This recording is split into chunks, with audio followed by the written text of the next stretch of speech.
So, you guys watched Hilda? It's a children's animated show on Netflix. Oh, what's that? You don't watch cartoons for children? Nah, it's alright, I get it. I don't like watching stuff meant for 5-year-old girls, okay? I like watching animated shows meant for kids, and most of you do too, admit it. No one's gonna look at you weird for saying, yeah, I like watching SpongeBob, or Avatar The Last Airbender, or Gravity Falls. There really is something about that Y7 rating that tantalizes me. Don't get me wrong, I don't feel cool watching these shows, especially when my family members walk by, but I don't know, man, I just like it. Powerpuff Girls, Animaniacs, Adventure Time, the spit is my jam. Netflix makes a ton of these shows. Some of them are actually okay. I've seen just about all these cartoons, and Hilda was just another in a pretty big pile. So I was watching the show, and I kind of liked it. You know, the first couple episodes are pretty engaging. It wasn't blowing my mind, but it was an intriguing and fun little story arc. And I would watch Hilda every so often. You know, I wasn't super proactive in trying to finish the series or anything. Again, it was just another Netflix animated kids show. But as I got to season 2, I felt a sudden urge to make a video about this. It's rare to find something that fills me with such a substantial amount of wonder and whimsy, but Hilda seriously managed to do just that. Okay, I'm going to talk about Hilda now. We'll get into the episode that actually made me want to make this video, but for right now, let's go over the basics. Luke Pearson, an artist, visionary, Imagineer. Many reputable sources say he was granted supreme creativity from Morpheus the Dream King himself. This is because he's British. Yes, hello, we're British. Hilda can be traced back to Hilda Folk, a pretty old comic series written and illustrated by Luke Pearson himself, that has continued to release stories even after the show adaptation. From what I can tell, the show isn't that different from the comics, besides the dramatic shift in art direction. Now I know what you're thinking. Didn't Netflix adapt Lock and Key? Are we really going to trust them with the incredibly well-known and beloved comic book series that is Hilda Folk? Yes, and you're going to like it. Netflix is going to grace us with their powerful adaptations. Yes! Yes! More! More! Alright, so Hilda finally got made and it won like 1 billion awards. Yeah, whatever. But what do I think? I think it's pretty cool. If I were to describe the tone of the show, it would be like if you take a Disney Junior show and have the characters experience the most horrifying thing you can imagine. Imagine Dora the Explorer, except whenever Swiper shows up, he psychologically torments Dora with dark magic. I'll turn on an episode and it'll start out like Galenia Pintagina or something, and I'm like, why am I watching this? And then a monster will eat a kid or something, and I'm like... Seriously, the things these characters go through for literally no reason can get pretty messed up. So the show is about a girl named Hilda, and she has blue hair. And before you say anything, the comic debuted in 2010, so you can't make any comparisons to Blue Hilda. Did you just call us furries? She lives in the woods with her mom, Joanna, and her deer fox, Twig. There are giants and trolls and elves and whatever. And this first little story is pretty fun, actually. I was genuinely interested in what was going to happen. Usually I'll give a show 2 or 3 episodes before I make my final judgment, and this series has a pretty good first impression. We meet the Woodman. He always just comes in without knocking. It's rude. Don't you tell me how many... He shows up every so often, and it's really great. He has such a deadpan delivery, and one of the only characters in the entire show that doesn't have a European accent. So eventually their house gets stepped on by a giant, very sad, I know, and they move to Trollberg. Now don't get it twisted, even though she's out of the wilderness, we're still going to see some pretty wacky creatures, like the Vitra, and the Nissa, and the Celts.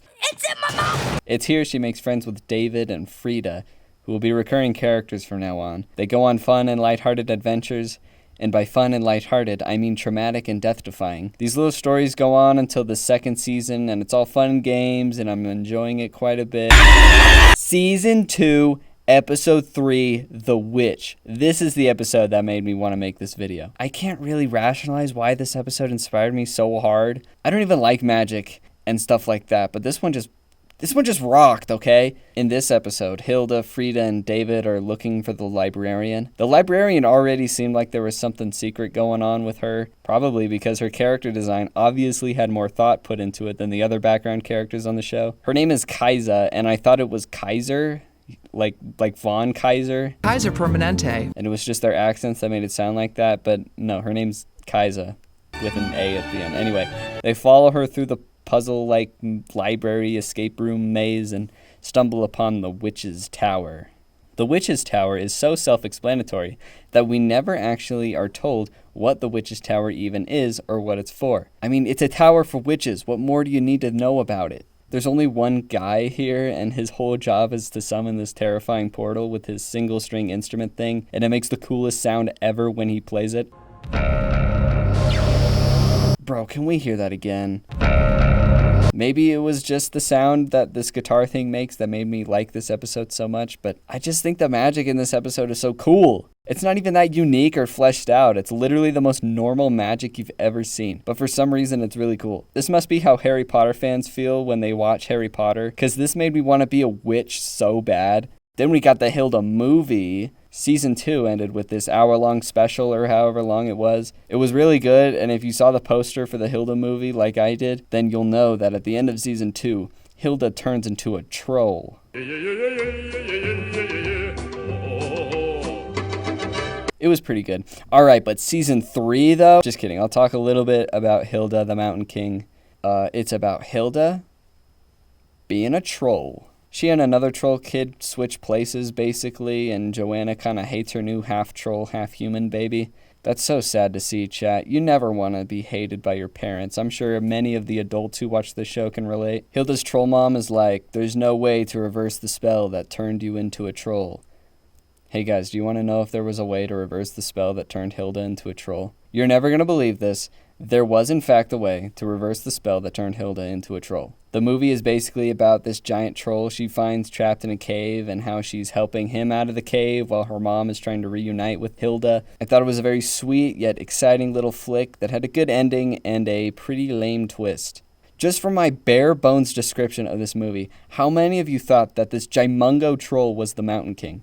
The reveal that he was the Mountain King was so obvious, I honestly thought it was like a red herring or something. It's like in Incredibles 2. I thought the villain was so obviously the short-haired chick that I assumed the writers expected the audience to think that, so they could have a twist that was actually unexpected. It's like Scooby-Doo. There's always a guy that seems like he's the villain, but it's actually someone you didn't expect. Anyway, the entertainment of Hilda and the Mountain King certainly wasn't diminished by the unimpressive twist, but it was my biggest gripe other than that David and Frida are barely in it. Alright, so after the movie, a third season of Hilda came out. This is the season that was produced by Brian Korn.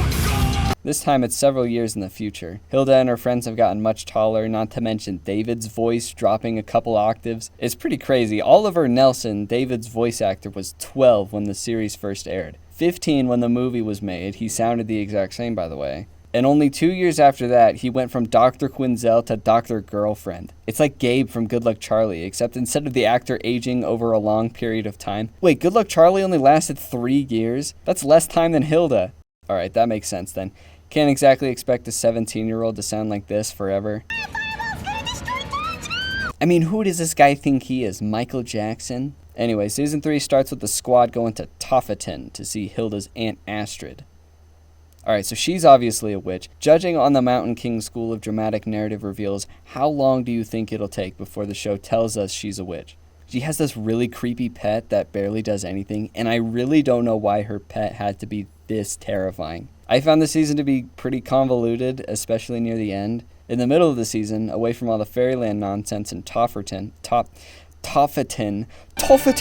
In the middle of the season, away from all the fairyland nonsense in Toffaton, we meet Hilda's deadbeat dad. We meet this funny little fish guy who likes musical theater, and our main characters react accordingly to being trapped with someone who really likes musical theater.